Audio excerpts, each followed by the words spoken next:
Hello, fellow fantasy sports fans. Welcome to MFSN, the Hub's Fantasy Baseball Strategy Show. Thursdays at 4 p.m. Eastern, 1 p.m. Pacific. I'm Dr. Dan Ratner, and I'm here as always with Casey Vlad to the Bone Scheinvold and Ross the Boss. Hey, everybody. Ross the Boss coming live from La La City, Lipstick City.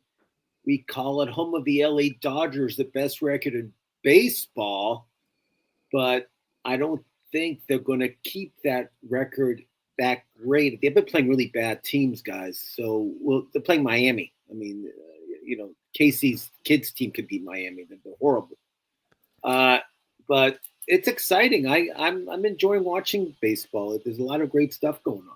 Casey, how are you us doing on the East Coast? Us on the East Coast, I think we need to take a moment of silence for the first firing of the year. Derek Shelton, the Pittsburgh Pirates. About time. I mean, about time. I mean, it was like dealing like it's like trying to compete with Nordstrom. The guy's horrible. They hired, Walmart with quality of product. It's just awful. Like that's the most unfair job ever. Yeah, you're kind of set up for failure there. And Ross, we hired this guy, last name Casey, no relation to Casey Vlad of Bone Scheinfeld, but did they hire Sean Casey as a manager? No, not Sean Casey. It's a different God, Casey. that would be awesome. They hired the bench coach. Sean Casey. They hired the bench coach for the Pirates as the interim manager. But I don't know who wants that job. I mean, in all seriousness, it's like Casey said, it's like a fire sale every July to get rid of everybody. And do you really think they can keep Paul Skeens more? No, he's going to be a Yankee or O'Neal Cruz, or I'm amazed Ryan Reynolds is still there. Is it Ryan Reynolds or Ryan? Is it Ryan Reynolds, the actor, or is it's good old Brian. Good old Brian. Ryan Reynolds may have visited Pittsburgh. That's possible. Okay, got it. Okay, but it is true. I think about teams like that, and I'm like, I understand they're small market teams, and they need to watch their costs. But if you're not competing over and over and over, I mean, how many years has it been since the Pirates were actually competitive? We are family. Gosh, the 70s? No, they were pretty competitive with Bonds, Van Slyke, and Bonilla back in the early 90s. That's right. Yes, okay, we'll give you that. It was like a 4-year period, but that was the outfield of dreams, they called it. All right, let's get to fantasy baseball, since that's what we're here to talk about. What are there any major headlines for now? Injuries, players surging that you've got your eyes on? Is there a more underrated fantasy player than Jackson Merrill right now for the San Diego Padres? He hasn't played. He came back 3 days ago, and he's already like 4 for 7 with a home run and 2 doubles. And that's how much I pay attention to the Padres. I mean, if you remember last year when he came up, when he was a rookie, he wasn't even considered the best Jackson to be a rookie last year. And now he might be the best rookie, right? Like it's insane how good he is and how underrated he is because he plays with Tatis and Machado and Bogarts and all those big names. But I think he's the best fantasy player, certainly on the Padres, and one of the best in baseball right now. Yeah. So you like him better than Fernando Tatis as a fantasy player. Yes. Because Tatis has an injury history. Tatis's injury history and PED history still clouds it. I'm not saying he's not fantastic, but I think Merrill's 2 or 3 years younger and does all the things that Tatis does. Well, and this is one of the reasons we talk about trades as much as we do, because values change so fast. I mean, a year ago, anybody talking about Jackson Merrill for Fernando Tatis would be completely insane. And now, Casey, I agree with you. Like a trade straight up with those two players, I don't have any beef with that. I would take it in redraft or dynasty. Yeah, right. And the fact that you would in redraft that's telling us something. Now, I every once in a while I just like to look at certain numbers. I just looked at the last 14 days for hitters, just to see who was there. Who's just not there. Well, first of all, I mean, Ohtani is number 2. That's not a surprise. He has 17 runs in 14 days, 4 homers, 5 stolen bases. Number 1 is Freddie Freeman. And a lot of people he's been killing it. Yeah, Freeman. He's batting .478 in the last 2 weeks. I mean, how many home runs does he have in the last 2 weeks, or total? 5.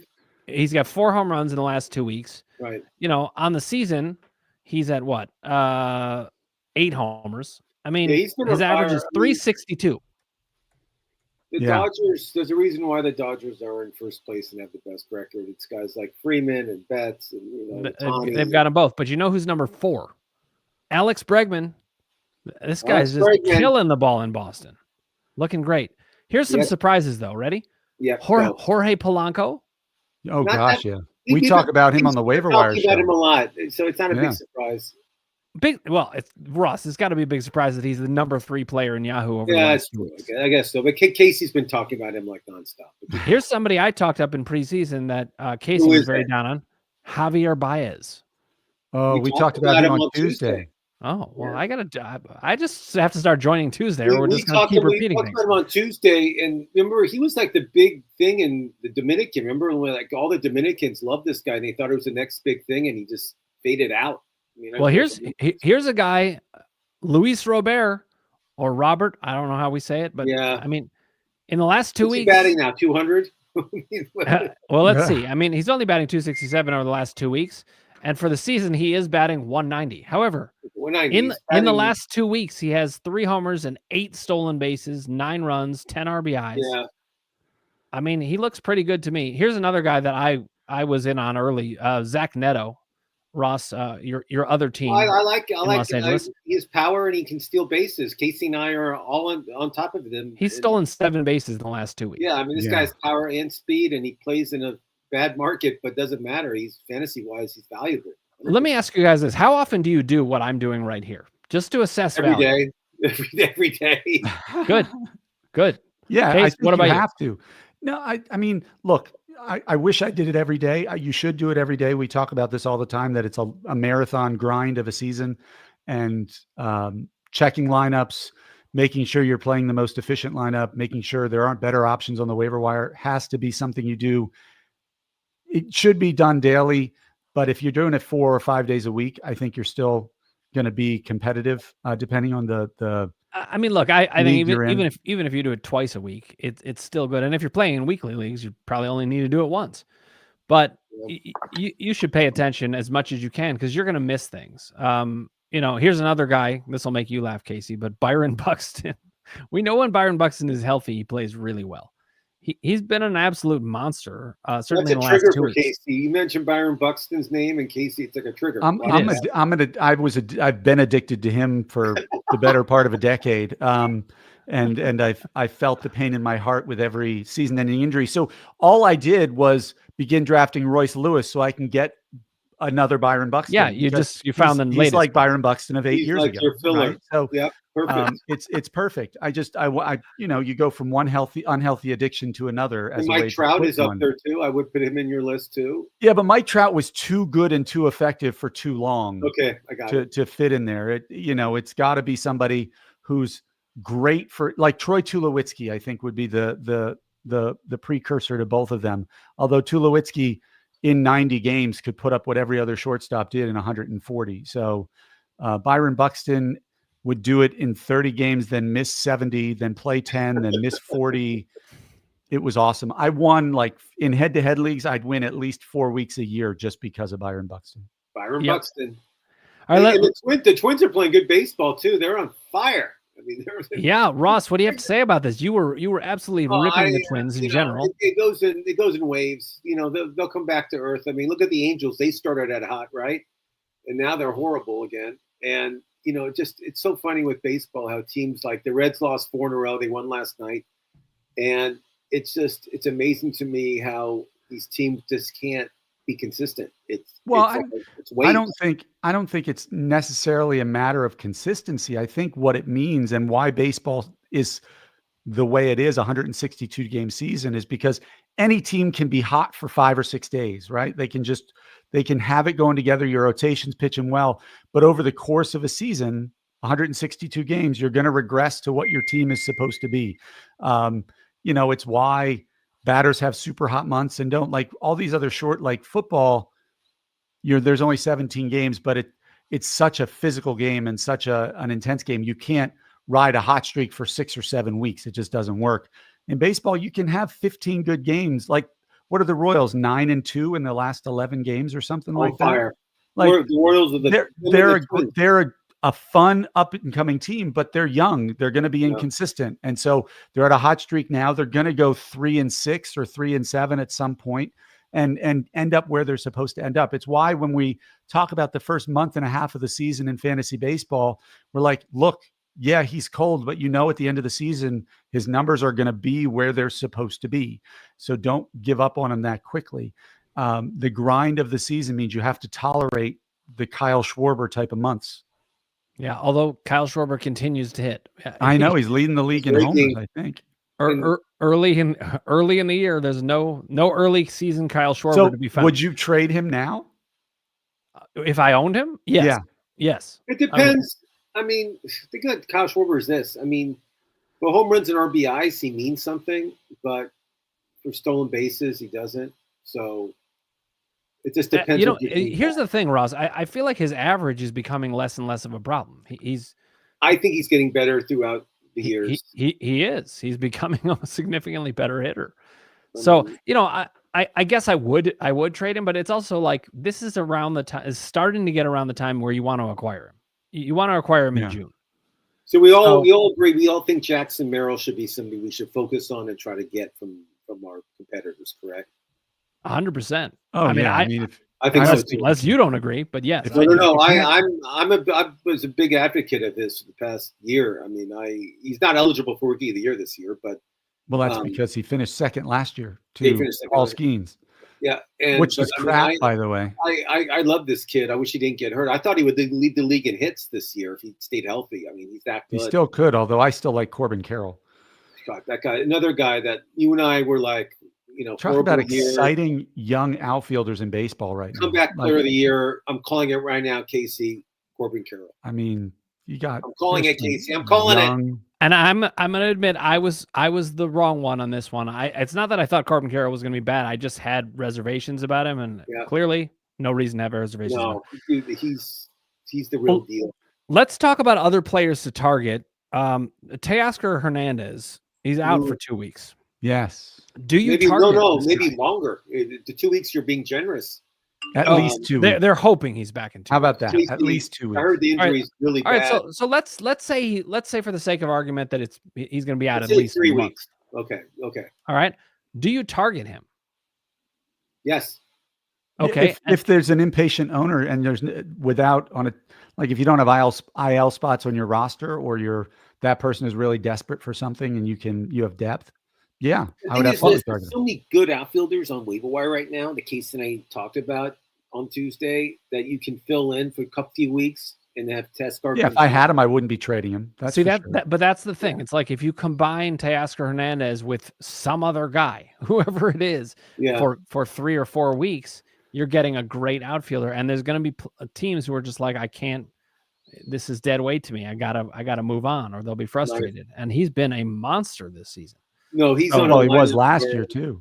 He's getting fastballs and balls right across the plate. They're letting him hit. Yep. Let's go position by position a little bit for targets. Okay, great. Who would you target if you were looking if you needed catcher help? Where would you go? Hop. Just because Logan O'Hoppe in Anaheim is a good player. Cal Raleigh. I call him Happy Hour. The big dumper is doing great. Big dumpster, Casey. I like the nickname of my boy up in Seattle. I like Austin Wells in the Yankees. Now I'm a Yankees fan. Don't get me wrong. Sean Murphy is back now with Atlanta. He's always a sneaky one who you can get a lot out of. I love anybody last name Murphy that plays in Atlanta. I love. They just what's the catcher who just came off the IL in Cincinnati? Stevenson. God. Yeah. Is it Stevenson? Tyler Stevenson. Yeah. Ivan Herrera is also about to come off the IL. Now, I don't know how much playing time he's going to get, but he'll get plenty because their goal is for Wilson Contreras to be their first baseman. So Herrera is going to go right back in. And I liked him. We talked about him preseason as a value pick. And I would target him too. Yeah. If Teoscar's out for long enough, I think Dalton Rushing, the super prospect, I wish they give him a chance. Is a good guy to stash if you have an NA spot. You know, they gave a chance to, and for the Dodgers is the kid from Korea, Lee. Yep, and Or he's Kim, last name Kim. He's a speed on base guy. He's sitting over 400. He's like every game he gets 2 hits. He's batting 9th, and he's just on fire. I mean, I think this guy, long shot, but let's say rookie of the year. I'm just saying it now. We'll see what happens. All right, now if you had to target one of these first basemen, I want you to tell Pete me. Alonso. That's it. Well, Spencer okay, Torkelson. Guys, Torkelson is one of the ones I was going to ask. Casey, what school did Spencer graduate from? I totally forgot. BYU. I forgot what college. Brigham Young. No, Arizona State. But the thing about this is University of Arizona. Go Wildcats. 28 teams could have signed Pete Alonso, okay? They all passed. They all said, oh, you're washed up or you can't hit, blah, blah, blah, blah. Now those teams are just regretting it, which I love. And Pete Alonso, I mean, another great story. I mean, he can totally like be in the talk for MVP. He's that good. Yep. I mean, I love the way he's hitting right now. Absolutely. I enjoy how much Ross enjoys the regrets of other people. I love it. Schadenfreude is his favorite thing. Schadenfreude. All right. So let's pick one of these first basemen for the rest of the year. Go. Tyler Soderstrom. Okay. Spencer Torkelson or Ben Rice. Ooh, cooked rice. Throw a Yankee in there. Cooked rice. I'm still going Spencer Torkelson. I mean, this guy was a number 1 pick for a reason. I think, he was the best hitter in college for a reason, for years. I think he got humbled. He worked and he figured it out. I do think he's the real deal. He's not going to put up Vladimir Guerrero circa 2022 type numbers, I don't think, but this is a guy who's going to hit 270, get close to 30 home runs, and in the middle of a really exciting and young lineup. He's the one I want going forward. Soderstrom was playing great at the start of the season. I haven't looked at him in the last couple of weeks. He's continuing to hit for average, but he's not putting up power. Right. I think Nick Kurtz is going to take some of the shine off of him, but I think Torkelson has figured it out. I think his post hype performance is real. Detroit, and guys, Detroit's 10 games over 500. Detroit, I think, leads the league in run differential. I mean, I'm not surprised. Do you remember I said I thought they were going to win the Central? I mean, I hope I'm wrong. I am a Guardians fan. That's my respect to Dr. I mean, they have a legit 1-2 with Reese Olson and Tarek Skubal at the top of their lineup. Riley Green is the real deal. How about Larry Mize? Baez, and Casey Mize. Larry Mize was Call him somebody else. Larry Mize, Casey. Call him Larry Mize, please. But you got Riley Green, Spencer Torkelson, Javi Baez is hitting great. Colt Keith is up. And how about my boy? How about Zach McKinstry? I think has been overperforming there too. The other outfielder I like. I forgot about it. You're talking about I'm blanking on him also. Kerry, what's his name? Carpenter. Yeah. Yep.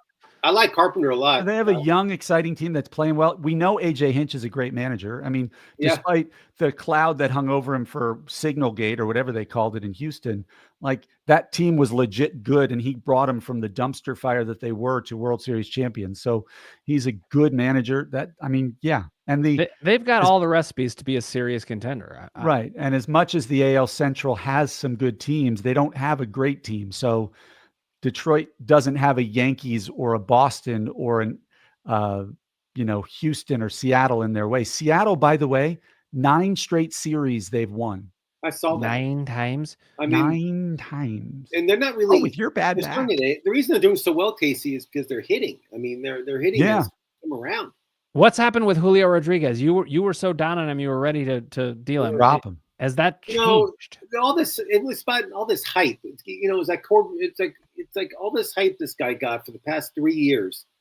He's the next big thing. He's a Triple Crown winner, all this stuff. And they never said Triple Crown, but okay. I made that up, but that's what I do. But what I'm saying is this: he is not coming out as a first round pick in a draft. No, actually, I wonder what round do you think he will go next year? Second. 7? He'll never drop below the second round. He will very soon if he keeps this up. If he keeps it, look, he's still. I mean, he's still batting what 240 something. 230. How many home runs? 5 home runs, 6 stolen bases. One good week where he hits 3 home runs and steals 3 bags, and suddenly he's a top 15 player. I know. It's just frustrating. Ross, I'm ready to make a deal for him. Let's talk after the show. Yeah, I'll trade for him. I'll jump back to the first base argument. Do you agree, Ross, that Spencer Torkelson is the Well, one? I have to go with Arizona State graduate. Well, Spencer okay, you're Torkelson. forced into it. So I'm going to go with But Tyler. I do like the kid from Oakland. Obviously, Oakland. I do like the kid from the A's. I think he's going to start hitting home runs again. See, I think Soderstrom is the one to bet on of the three. I mean, I like him. I'm not saying Spencer Torkelson's not real, but I don't see the 270 average, Casey. He's hitting 230, and he's been hitting 230 for a long time. Like he hit 230 2 years ago. I do think that the breakout is real. I think he's going to be a really useful player. I just think his average, you'll be lucky if you get 245 out of him. That's fair. 250 is. All right, let's move to second base. How about can we name a player and you tell us if you think if it's one of the ones you pick? I love it. Sure. I'll name two. Okay. Bryce Terang and Christian Campbell. Well, those are two of the three players. My other was Jonathan Aranda. Yep. And that would have been my third one. Wow. It's like ESP. Oh my God. We're gonna have to try that out on the next position as well. All right, so let's go with you. You nailed it, Casey. So of the three, who do you want going forward for the rest of the season? Rest of the season, Bryce Terang. All right, and Ross, what about you? I'll take just because he plays in Boston and that green monster, and it's an easy ballpark to hit home runs out of. I'll take Campbell. I'm going to take Campbell also. I mean, they gave this kid like a huge it wasn't huge, but it was like $70 million. Like before the season started, they gave this kid all this money. And there's a reason why they did is because they think he's the future. And I think he's been doing great. He's got the most upside of. It's interesting because Jonathan Aranda may be in some ways the safest. Like his floor is great. His floor is the best. Yeah, he's also the least exciting of the three. Yeah, because he doesn't have any speed. Yeah, and he also just doesn't play quite as much. Hopefully that's starting to change. But Christian Campbell, to me, I still don't trust Bryce Terang to keep up this average, and his average is starting to sink. Well, he's batting 318 on the season. Your average is going to sink if you have a 318 average. I despise the Brewers, so I can't take a Brewer. Really? You despise the Brewers? Well, I guess as a Reds fan, that makes sense. I mean, last year he batted 254, which was 40 points higher than the year before. So yeah, he's figuring it out. It is very possible. And because he's got the speed, right? And I guess that's why I'm picking him, because none of those look, Christian Campbell's is 1A below me, number one Terang. Right. And Christian Campbell's great. He could have that Dustin Pedroia, Boston second baseman type of trajectory where he could just be that kind of gritty, do it all sort of player who I even as a Yankees fan, I had to love and respect watching Dustin Pedroia play. But Bryce Terang's elite in one of the 5 categories. Yep. Give me the guy who's elite. All right, let's have your predictions. Third base. Base. Ooh, what 3 players am I going to pick? Alex Bregman, is he on there? Alex Bregman is somebody I would definitely pick, but he is not one of my 3. How about is Jorge Polanco? I did not have him, but we could talk about him. Okay. Manny Machado. Maybe we should talk about him. Not Manny Machado either. I'm interested in all these players. We can talk about all of them. Are you saying if you say Maikel Garcia, I'm going to be a little disappointed. Why? Because I don't think he's real. I wouldn't have put him on the list. The reason we're talking about this, Casey. I don't pick players just because they're real. Okay. The whole point. Garcia is somebody. So I would go then with Maikel Garcia, Javier Baez, and David Schneemann. Yeah. Just because I want to say David Schneemann. Daniel Schneemann, I mean. Daniel Schneemann. Yeah. Well, I didn't pick Maikel Garcia because I think he's for real. That's the whole point. Is you gotta take a look. I mean, Maikel Garcia is the third best third baseman in Yahoo. Oh, I know. It depends on which leagues you're playing. That's not going to last. Of course it's not going to last. But here, would you rather have him or Eugenio Suarez, one of my favorites, who's batting 197? Right, but how many home runs does he have? He has 10 home runs, 4 of them in one game. Yeah, I know. Yeah, I would take, of those two, I'd take Garcia. All right, and what about, how do you feel about Matt Chapman? I know we've talked about him before, but what are you thinking about him? I have him on our Dynasty League. I have him. Mm-hmm. Look, he is going to hit 220. Exactly. He's going to put up modest home runs. He's running more this year than he ever has, I think. Yeah. And that, I mean, look, do I want him? No. Would I, if I needed a third baseman because I missed out on the Austin Rileys and that whole crowd, is he that third tier? Yes. The guy that I would be targeting in third base is Rafael Devers. I mean, his numbers are down for the year, but he's a good player. Yeah. You know, he's Well, who he he'll pick it always up. was, and he's going to pick it up. I think second half he'll be huge. I think that's a great person to bring up right now. And meanwhile, if I had Jorge Polanco, I'm pretty sure I'd be selling him. What do you guys think? Yes. What do you think about Brendan Donovan? The kid plays everywhere, second, third, short, and outfield. He's batting .330. I'll tell you what I think. This is probably going to be a controversial take. I think he's going to end up on waiver wires in about 2 months. Yeah, that which is where he's always been. You know. Yeah. I love that he's got the position eligibility. He is playing great. I think you can ride the hot hand, but the second he starts to show signs of reverting to who Brendan Donovan usually is, I think you can move on. And if you can get somebody to buy in now, great. All right, let's move to shortstop. Russ, you want to pick 3 that you think I might choose? Just to compare. Elite De La Cruz. I'm just kidding. I'm thinking like who you pick. I mean, a lot of these are like players that are. O'Neal Cruz. Is O'Neal Cruz one of them? He is not. Geraldo Perdomo. That is one of them. Jacob Wilson. Yeah, there you go. Now you're getting my vibe. He's like a genius. And I know it's not Corey Seager. I know it's not. How about Jeremy Pena? That's an interesting one. It's not. You want to pick an Astro. I wanted to talk about CJ Abrams. CJ Abrams. Yeah. How about the kid from Seattle case we talked about in waiver wire who I like? JP Crawford. Yeah. He was a huge prospect coming up with the Phillies. And so was Abrams with the Padres. Yeah, Abrams never really had he didn't fall off the radar the way Crawford did.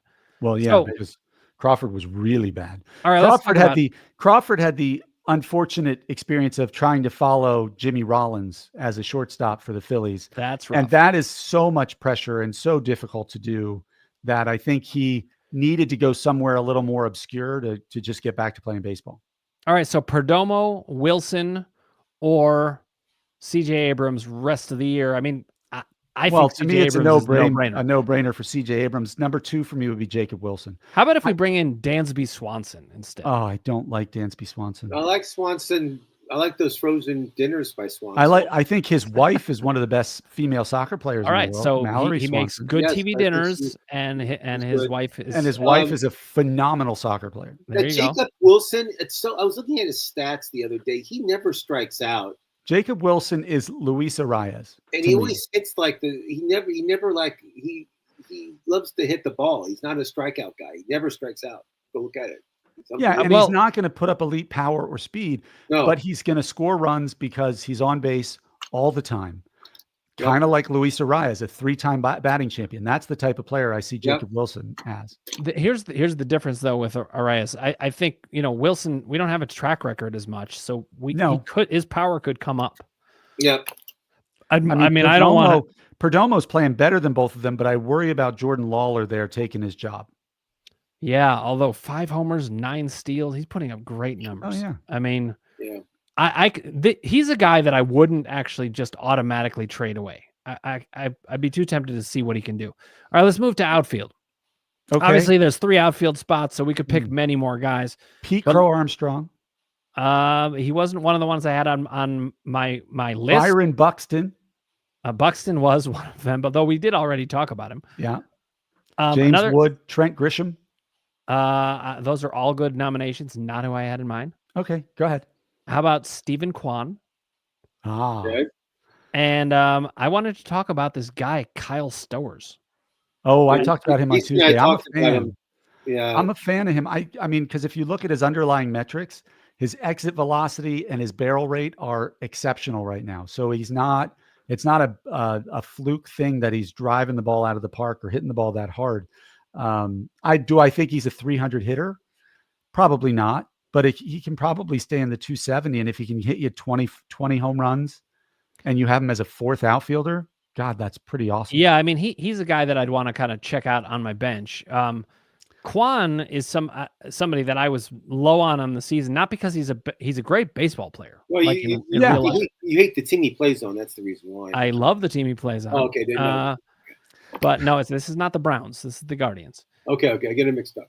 Okay. He has hit 4 homers. That helps. Yeah. Because a huge part of the problem with Quan is home runs and RBIs, and those have actually not been too bad. Even so, let me ask you this: Quan or Stowers or Buxton? And the problem with Buxton, of course, is injury. Like, is he going to stay Buxton healthy? I think is the best one. Buxton healthy is no brainer, the best one. But we're factoring in all these players are. He plays 20 games and he's out for 70 games. So there you go. But those 20 games are better than 40 games. I'd rather have as many games as I can get with Buxton. I always like the guys that we don't really know much about, like Stowers. I mean, guess what? Torkelson's 2 for 3 with 3 RBIs today. We didn't really know much about that kid, so I think the ceiling on him is a little higher than anybody else. Mm-hmm. So that's why I would just take him. Here's another guy that I would be targeting is Brent Rooker. I just think he hasn't been that good this year yet. Well, he's still got 9 bombs or something. No, I mean he's been good. Don't get me wrong. He's He's been good. I'm just saying I think you can get him for a lot cheaper than you'll be able to get him in a month. Yeah, that's fair. All right. I like him and Butler. All right, starting pitching. Wow, there are some crazy numbers. How do we do that? I mean, it's impossible. But I mean, Hunter Green. Yeah, how about each of you? Each of us will nominate one. Hunter Green left yesterday's game with a groin. I saw. You have to leave the game with a groin, or else you're in bad shape. He pulled himself out early because he felt something tug. He still won. He didn't tug something in his groin. He felt something tug in his groin. That's an important distinction. All right, let's go with Nathan Eovaldi. I know we've been debating for the last couple of weeks. He's been playing in the league for like over 10 years. Oh yeah, sure. I had no idea. Well, there's a reason for that. He didn't. I mean, actually, you know what? The last 2 years, the last 3 years, good. Yeah, 3 years. I remember when he came up. I remember like when he first started. I mean, time flies. That's all I'm saying. I remember when he was with the Red Sox. There you go. Just throwing it past the Yankees. So I've seen him pitch a lot. I think he's real. I mean, he's not going to be Cy Young real, but he's a 3.5 ERA, a 1.1 WHIP, and right around a strikeout per inning. And if you don't think that's a great third pitcher to have on your fantasy staff, you're crazy. Well, not only that, but I think most teams are going to have him as the 4th or 5th starter on their staff, and that's really good. Yeah, right? And that's incredibly good value. And Dan's favorite guy pitched yesterday, the day before, Zach Gallon of Milk. He pitched great. He looked good. I mean, he looked really good. I still believe it. It's hard for me to give up on Zach Allen. I like him too. So it's tasty. What do you guys think of Nick Pivetta? That's the next question. Oh, wow. Ask. Nick Pivetta. Cy Young. He's pitching awesome. Give him the trophy. You know what? I mean, if you look at his numbers from the last 2 years, they're not as good as Eovaldi's, but they're not actually that bad. No, he strikes out a lot more than Eovaldi does. And his whip is the same. It's just his ERA that hurt, which likely means he just gives up a big inning here and there. But pitching, he's pitching with San Diego, but pitching with San Diego, ballpark is a great place for pitchers, guys. Yeah, I think you guys, everybody out there, you got to buy in on these two as soon as possible because it's so interesting. These are the kind of guys that some people will say sell high. They're not going to keep it up. They're starting pitching for. There are reasons to believe in these two pitchers. They've been very solid. Michael King is for real. All these guys are really good. And I think Mackenzie Gore is for real. Yeah, although he has a pedigree also. So Yeah, his dad's Al Gore. Is that right? No, I that was don't his think so. Cousin. Are they related? Okay. No, I don't know. This is how rumors get started. How about Matthew Liberatore? No, I don't believe in him. Doesn't it sound like some type of medication you get if you're sick? I'll give you the Liberatore. Well, there is Lipitor. Liberator. I know. Oh, I'm sorry. I ruined your joke. Liberatore, he's been around for a while. I mean, he's an average pitcher. He's not going to break any records, Casey, right? Well, not only that, but he's the kind of average pitcher who could skyrocket into some problems. Right. I don't believe in him. Oh, I mean, the truth is outside of Sonny Gray, I don't trust any Cardinals pitcher. Sonny Gray was racking yesterday against the Pirates. Wow. Yeah. Well, that's Derek Shelton lost his job. Yep. Ooh. And we'll finish up on relief pitchers in this. So let's just start with who's your headache relief pitcher of the moment. I mean, there's always somebody. Still Devin Williams. Yeah, I mean, he's not doing anything much right now, right? So he's not hurting you as much. Your boy Alexis Diaz was sent down to the minors last week because he sucks. Got rid of him. The Dodgers. What about Ryan Helsley? He was pitching great until the extra innings game the other night. Yeah. Yep. Well, there's also Kenley Jansen. Kenley Jansen has been having some problems. Devin Williams has a 9.24 ERA. Not bad. Not bad. Not bad. Not Emmanuel Clase has to be up there with his 5.5 ERA. Clase got he's closing games again. I saw that. Yeah. I don't know what to make of him. He scares me. You know, if the Guardians make the playoffs, hopefully they will. They need to pick up another bullpen guy. Of the Braves is not pitching that great. Right. We talked about him last week. His ERA is over 5, I think. And how did he do this week? Yeah, but his ERA in the last 2 weeks is 1.8 with a 0.8 whip. So in the last 5 appearances, he's turned it around. Whereas, like Devin Williams has an 11.57. So does Jeff Hoffman.